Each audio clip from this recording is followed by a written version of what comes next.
மற்றும் ஒரு அண்மை செய்தியை பார்த்து வருகிறோம். விழுப்புரம் மாவட்டத்தில் கடந்த 48 மணி நேரமாக மின்சாரம் இல்லாமல் மக்கள் கடும் அவதிக்குள்ளாகி இருக்கிறார்கள். பெஞ்சல் புயல் பாதிப்பு மற்றும் கனமழையை தொடர்ந்து விழுப்புரம் மாவட்டத்தில் கடந்த 48 மணி நேரமாக மின்சாரம் இல்லாமல் மக்கள் கடும் அவதிக்குள்ளாகி இருக்கிறார்கள். இது தொடர்பான செய்தியை அண்மை செய்தியாக நாம் பார்த்து வருகிறோம். மின்சாரம் இல்லாமல் குடிநீர் இன்றியும் அத்தியாவசிய தேவைகளுக்கு கூட தண்ணீர் இன்றி மக்கள் கடும் அவதிக்குள்ளாகி இருப்பதாக தகவல் வெளியாகியுள்ளது.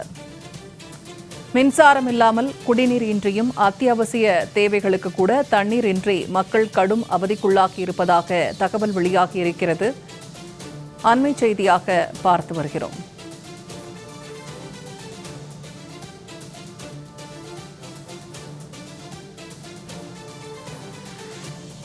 விழுப்புரம் பகுதியில் மின்சாரம் இல்லாமல் குடிநீர் இன்றியும் அத்தியாவசிய தேவைகளுக்கு கூட தண்ணீர் இன்றியும் மக்கள் கடும் அவதிக்குள்ளாகி இருக்கிறார்கள். பெஞ்சல் புயல் பாதிப்பு, கனமழை, வெள்ளத்தை தொடர்ந்து தற்போது மின்சாரம் இன்றி மக்கள் கடும் பாதிப்புக்குள்ளாகி இருக்கிறார்கள்.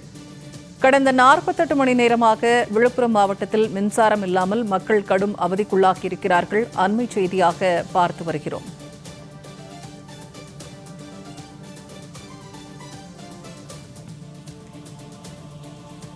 விழுப்புரம் பகுதியில் கடந்த 48 மணி நேரமாக மின்சாரம் இல்லாமல் மக்கள் கடும் அவதிக்குள்ளாகி இருக்கிறார்கள். மின்சாரம் இல்லாமல் குடிநீர் இன்றியும் அத்தியாவசிய தேவைகளுக்கு கூட தண்ணீர் இன்றியும் மக்கள் கடும் அவதிக்காளாகி இருப்பதாக தகவல் வெளியாகியிருக்கிறது.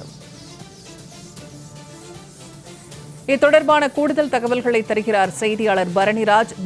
இப்ப விழுப்புரம் மாவட்டத்தில் கடந்த 48 மணி நேரமாக மின்சாரம் இல்லாமல் மக்கள் அவதிக்குள்ளாகி இருக்கிறார்கள்.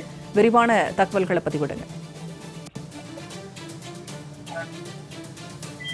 வணக்கம் பூர்ணிமா. அதாவது வங்கக்கடலில் நிலவி வந்த பெஞ்சால் புயல் காரணமாக விழுப்புரம் மாவட்டத்தில் தொடர்ந்து பலத்த மழை பெய்து வருகிறது. அதாவது புயலின் தாக்கம் இப்போதுதான் தெரியும் அளவிற்கு விழுப்புரம் மாவட்டம் முழுவதுமே பலத்த மழை, அதிகன மழை பெய்து கொண்டிருக்கிறது. விழுப்புரம் மாவட்டத்தின் பல்வேறு இடங்களும், அதாவது விழுப்புரம், விக்கிரவாண்டி, செஞ்சி, திண்டிவனம், வானூர், மரக்காணம், மயிலம் உள்ளிட்ட பல்வேறு இடங்களிலும் கொட்டி தீர்த்த கனமழையால் ஏராளமான குடியிருப்பு பகுதிகள் வெள்ளத்தில் மூழ்கி இருக்கிறது. இது தவிர ஏராளமான மின்கம்பங்களும் சாய்ந்து விழுந்துள்ளதால் நேற்று முதலே விழுப்புரம் மாவட்டத்தில் பல்வேறு இடங்களிலும் மின்சார இணைப்பு துண்டிக்கப்பட்டுள்ளது. தொடர்ந்து 2வது நாளாக இன்றும் விழுப்புரம் மாவட்டத்தில் பல்வேறு இடங்களிலும் மின்சாரம் இல்லாததால் பொதுமக்கள் கடும் இன்னல்களுக்கு ஆளாகி வருகின்றனர். அதாவது விழுப்புரம் மாவட்டத்தில் இருக்கக்கூடிய 8 நகரங்கள், 600க்கும் மேற்பட்ட கிராமங்களில் தொடர்ந்து 48 மணி நேரமாக மின்சாரம் இல்லாமல் பொதுமக்கள் கடும் அவதிக்குள்ளாகி வருகின்றனர்.